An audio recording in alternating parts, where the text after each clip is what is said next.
Hello guys, welcome to cricket தகவல்கள். இன்னைக்கு நம்ம இந்த வீடியோவில் எதை பற்றி பார்க்க போகிறோம் அப்படின்னா, சென்னை சூப்பர் கிங்ஸ் வேற லெவலில் ஆக்ஷனில் வந்து பிளேயர்ஸை வந்து பிக் பண்ணியிருக்காங்க. ஸோ நிறைய யங்ஸ்டர்ஸ் வந்து இந்த டைம் வந்து உள்ளே வந்திருக்காங்க. ஸோ யங்ஸ்டர்ஸ் மட்டும் இல்லாமல் தமிழக வீரர்களும் நிறைய பேர் வந்து இந்த டைம் ஆக்ஷனில் வந்து சென்னை சூப்பர் கிங்ஸ் எடுத்திருக்காங்க. ஸோ இந்த 25 பேர் கொண்ட இந்த டீம் ஸ்குவாடில் வந்து அந்த 11 பேர் பிளேயிங் லெவல் வந்து எப்படி இருக்க போது, எந்தெந்த பிளேயர்ஸ் வந்து அந்த பிளேயிங் லெவலில் வந்து இடம் பிடிக்க போகிறாங்க அப்படின்றத தான் நம்ம பார்க்க போகிறோம். ஸோ நம்மளுடைய ப்ராடக்ட்டில் பார்த்தீங்கன்னா இந்த 2025 ஐபிஎல் சீசனில் சென்னை சூப்பர் கிங்ஸ் இந்த பிளேயிங் லெவலை கொண்டு போனால் வேற லெவலில் இருக்கும் அப்படின்றத பற்றி நம்ம பார்க்க போகிறோம். ஸோ வீடியோ ஸ்கிப் பண்ணாமல் கடைசி வரைக்கும் பாருங்க. வாங்க வீடியோக்குள்ள போகலாம். ஸோ நமக்கு எல்லாருக்குமே தெரிஞ்ச விஷயம், டெவன் கான்வேவை சென்னை சூப்பர் கிங்ஸ் எடுத்ததுக்கு ஒரே ஒரு ரீசன் தான், ருத்ராஜ் கைக்வாட்டோட ஓப்பனிங் ஆட வைக்கிறதுக்கு தான். ஏன்னா 2023 சீசனில் வந்து அந்த அளவுக்கு சூப்பராக அவருடைய ஓப்பனிங் பார்ட்னர்ஷிப் ருத்ராஜோட சூப்பராக இருந்திருக்கு. ஸோ அதனால தான் மீண்டும் அதே காம்போ வந்து இந்த சீசனில் வந்து தொடரட்டும்னு சொல்லிட்டு சென்னை சூப்பர் கிங்ஸ் டெவன் கான்வேவை வந்து ஆக்ஷன் வந்து பிக் பண்ணியிருக்காங்க. ஸோ ருத்ராஜ் கைக்வாட்டும் டெவன் கான்வேவும் கம்பல்சரியாக வந்து ஓப்பனிங் ஆட போறாங்க. இவருக்கு அடுத்தபடியாக பார்த்தீங்கன்னா ஒன் டவுன் யார் இருக்க போறாங்க அப்படின்னு பார்த்தீங்கன்னா, ஸோ இந்த சீசன்ல சென்னை சூப்பர் கிங்ஸ் எதிர்பார்த்து தூக்குன ராகுல் திரிபாத்தி தாங்க அந்த ஒன் டவுன் இடத்துல வந்து ஃபில் பண்ண போறாரு. ஸோ ஒன் டவுன் இடத்துல அவர் பர்ஃபெக்டா இருப்பாரு. ஓப்பனிங்கே அவர் சூப்பர் ஆடிட்டு இருக்காரு, ஒன் டவுன்லேயும் செமையா ஆடிட்டு இருக்காரு. ஸோ சென்னை சூப்பர் கிங்ஸ் அவரை வந்து எடுத்ததுக்கான ரீசன் என்னன்னா, அந்த ரகனை வந்து முன்ன சீசன்ல வந்து என்ன பண்ணிட்டு இருந்தாரோ அந்த இடத்துல வந்து இவர் வந்து அதை வெளியே பார்க்கணும் அப்படின்றதுக்காக ராகுல் திரிபாத்தியை வந்து ஒன் டவுன் பிளேஸ் வந்து சிஎஸ்கே ஒரு கரெக்டான ஃபிட்டான ஆளா இருப்பார் அப்படின்னு சொல்லிட்டு அவரை வந்து ஆக்ஷன் எடுத்திருக்காங்க. ஸோ ஒன் டவுன்ல வந்து இவர் தான் வந்து பிளே பண்ண போறாரு. இவருக்கு அடுத்தபடியா பார்த்தீங்கன்னா ஆறு சாமின்னு சொல்லக்கூடிய நம்ம சிவம் துபே வந்து இந்த டைம் வந்து ரிட்டர்னேஷன் பண்ணாங்க. கிட்டத்தட்ட 13 கோடிக்கு வந்து ரிட்டர்னேஷன் பண்ணாங்க. ஸோ அவரை தான் வந்து சிவம் துபேவை தான் வந்து அடுத்த இடத்துல வந்து ஆட வைக்க போறாங்க.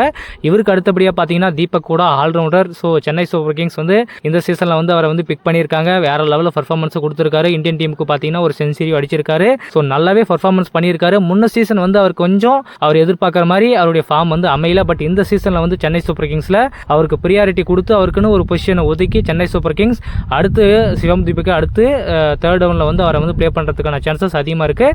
ஸோ இவருக்கு அடுத்தபடியாக பார்த்தீங்கன்னா ஆல்ரவுண்டர் குட்டி செல்லக்குட்டி நம்ம சாம் கரன் சுட்டி குழந்தை இவரை தாங்க அடுத்த இடத்துல வந்து ஆட வைக்க போகிறாங்க சென்னை சூப்பர் கிங்ஸ். கிட்டத்தட்ட ஒரு 2 வருஷமாக சென்னை சூப்பர் கிங்ஸில் வந்து இல்லை பஞ்சாப் அணிக்காக விளையாட்டு இருந்தார். இப்போ வந்து ஆக்ஷனில் வந்து மீண்டும் கம்பேக் பண்ணி ஓமுக்கு வந்திருக்காரு சுட்டி குழந்தை சாம் கரன் அவர்கள். ஸோ இந்த சீசனில் வந்து சென்னை சூப்பர் கிங்ஸ்க்கு தீபக் கூடாக்கு அடுத்த பிளேஸில் பார்த்தீங்கன்னா அந்த மிடில் ஆர்டர் கேட்டகரியில் வந்து இவர் வந்து ப்ளே பண்ண போறாரு. வேற லெவலில் ஆட போறாரு. ஸோ இவருக்கு அடுத்தபடியாக நம்ம பார்த்தோம்னா ரவீந்திர ஜடேஜா இருக்க போறாரு. ஸோ ஆல்ரவுண்ட் கேட்டகரியில் இவரும் இருக்க போறாரு. ஸோ இவர் வந்து மேபி எந்த ஆர்டரில் வேணும்னாலும் இவரை வந்து எந்த சுச்சுவேஷனுக்கு தகுந்த மாதிரி ப்ளே பண்றதுக்கான சான்சஸ் இருக்கு. ஸோ ருத்ராஜ் கைக்வாட் அவர்கள் என்ன டிசிஷன் எடுக்கிறாரு, ருத்ராஜ் வந்து ரவீந்திர ஜடேஜாவை வந்து எந்த இடத்துல எந்த ரோல்ல வந்து ப்ளே பண்ண வைக்க போறாரு அப்படின்றத நம்ம வந்து ஸோ மேட்ச்ல வந்து நம்ம கம்பல்சரியா தெரிய போகுது. ஸோ சுச்சுவேஷன் தகுந்த மாதிரி இவர் வந்து ஆடுறதுக்கான வாய்ப்புகள் நிறையவே இருக்கு. அடுத்து நம்ம எல்லாருமே பெருசா எதிர்பார்த்த நம்ம தலதோனி அவர்கள் இந்த டைம் பார்த்தீங்கன்னா அன்கேப்டு பிளேயரா வந்து அவர் ரிட்டர்ன் பண்ணாங்க. ஸோ அவரு இந்த டைம் வந்து எந்த இடத்துல ஆடுவார் அப்படின்னு பார்த்தீங்கன்னா கம்பல்சரியா பார்த்தீங்கன்னா ஃபினிஷிங் ரோல் தாங்க. அவர் ஃபினிஷிங் ரோல் கடைசி 2 ஓவர் 1 ஓவர் இந்த மாதிரி சுச்சுவேஷன்லாம் அவர் வந்து இந்த சீசன் வந்து ப்ளே பண்ண போறாரு. ஏன்னா இந்த சீசன் ஆடுவாரா மாட்டாரா அப்படின்ட்டு எல்லாருமே எதிர்பார்த்துட்டு இருந்தோம். கடைசியில் பார்த்தீங்கன்னா அவரை வந்து ரிட்டர்ன் பண்ணாங்க. தோனி அவர்களும் ப்ளே பண்ணுறதா ஓகே சொல்லிட்டாரு. ஸோ இந்த சீசன் அவருக்கு எதிர்பார்த்த மாதிரி ஒரு நல்ல சீசனாக இருக்கா அப்படின்றத நம்ம மேட்ச்சில் நம்ம பார்ப்போம். ஸோ இவருக்கு அடுத்தபடியாக பார்த்தீங்கன்னா நம்ம எல்லாருமே எதிர்பார்த்த நம்ம தமிழக வீரர் ரவிச்சந்திர அஸ்வின் தான் வந்து இடம் பிடிச்சிருக்காரு. ஸோ ரவிச்சந்திர அஸ்வின் கம்பல்சரியாக சென்னை சூப்பர் கிங்ஸ் வந்தால் 11ல் இல்லாமல் இருக்க மாட்டார். ஸோ சென்னை பிச்சு பொறுத்த வரைக்கும் 7 ஹோம் கேமுக்கு இவர் தரமான ஃபிட்டான ஒரு பவுலராக இருக்க போகிறாரு. ஸோ கம்பல்சரியாக சென்னைக்கு இந்த சீசன் வேற லெவலில் பர்ஃபார்மன்ஸ் அவர் கொடுப்பாரு அப்படின்ட்டு எல்லாருமே எதிர்பார்த்துட்டு இருக்கோம். ஸோ இவருக்கு அடுத்தபடியாக நம்ம பார்த்தோம்னா மத்திசா பத்திரினா. ஸோ ரிட்டர்னேஷனில் வந்து 2வது ஆப்ஷனாக வந்து ஒரு முக்கியமான பிளேயரை வந்து சென்னை சூப்பர் கிங்ஸ் இவர் வந்து ரிட்டர்ன் பண்ணாங்க. ஸோ இவரை வந்து இந்த டைம் பார்த்தீங்கன்னா ஒரு முக்கியமான பவுலராக முக்கியமான பிளேயராக சென்னை சூப்பர் கிங்ஸ் இருக்க போகிறாரு. ஸோ இவருக்கு அடுத்தபடியாக பார்த்தீங்கன்னா நூர் அகமதை வந்து சென்னை சூப்பர் கிங்ஸ் வந்து பிக் பண்ணாங்க. ஸோ அவர் வந்து ஒரு நல்ல சைனாமன் பவுலர்ன்றதுனால கம்பல்சரியாக வந்து அவரை வந்து சென்னை சூப்பர் கிங்ஸ் ரொம்பவே யூஸ் பண்ணுறதுக்கான சான்சஸ் அதிகமாக இருக்குது. ஸோ இந்த ஸ்குவாடில் வந்து அவர் வந்து ஒரு 11வது பிளேயராக வந்து ஒரு ஸ்பின்னராக வந்து இடம் பிடிச்சிருக்காரு. கண்டிப்பாக இந்த ஸ்குவாட் தாங்க இருக்க போகுது. ஸோ அடுத்து இன்னொரு விஷயம் பார்த்தீங்கன்னா இம்பாக்ட் பிளேயர் ரூல்ஸ் வந்து கம்பல்சரியாக வந்து இனிமேல் இருக்க போகுதுன்னு சொல்லிட்டு பிசிசிஐ வந்து சொல்லியிருந்தாங்க. ஸோ அந்த இம்பாக்ட் பிளேயர் ரூல்ஸில் வந்து யாரை வந்து பிக் பண்ண போகிறாங்க அப்படின்னு பார்த்தீங்கன்னா கலீல் அகமதை தாங்க வந்து இம்பாக்ட் பிளேயராக வந்து யூஸ் பண்ண போகிறாங்க சென்னை சூப்பர் கிங்ஸ். ஒரு லெஃப்ட் ஹேண்ட் பாஸ் பவுலர்ன்றதுனால கண்டிப்பாக அவருக்கு தான் அந்த பிரியாரிட்டி இருக்க போகுது.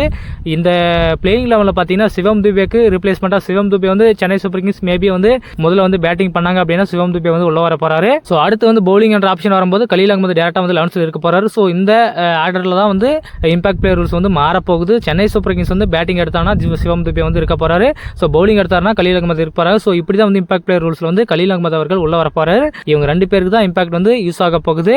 ஸோ இதுதாங்க சென்னை சூப்பர் கிங்ஸ் உடைய பிளேயிங் லெவன். நம்மளுடைய ப்ராடக்ட்ல பார்த்தீங்கன்னா இந்த பிளேயிங் லெவல் இருந்தால் நல்லாயிருக்கும் அப்படின்றது நம்முடைய கருத்துக்களை வந்து சொல்லியிருக்கோம். ஸோ இந்த பிளேயிங் லெவல் பிடிச்சிருந்தா மறக்காமல் உங்களுடைய கருத்துக்களை கமெண்ட்டில் சொல்லுங்கள். அதே மாதிரி இது இல்லாமல் இந்த வேறு ஏதாச்சும் பிளேயர் வந்து இந்த 11ல் இருந்தால் நல்லாயிருக்கும் ஸோ அப்படின்றத உங்களுடைய கருத்துக்கள் இருந்தால் மறக்காமல் உங்களுடைய ஒப்பீனியன் இருந்தாலும் மறக்காமல் உங்களுக்கு பிடிச்ச அந்த 11 பிளேயிங் லெவனை கூட கமெண்ட்டில் சொல்லுங்கள். ஸோ நெக்ஸ்ட் அப்டேட்டில் சந்திக்கலாம். Bye, see you guys.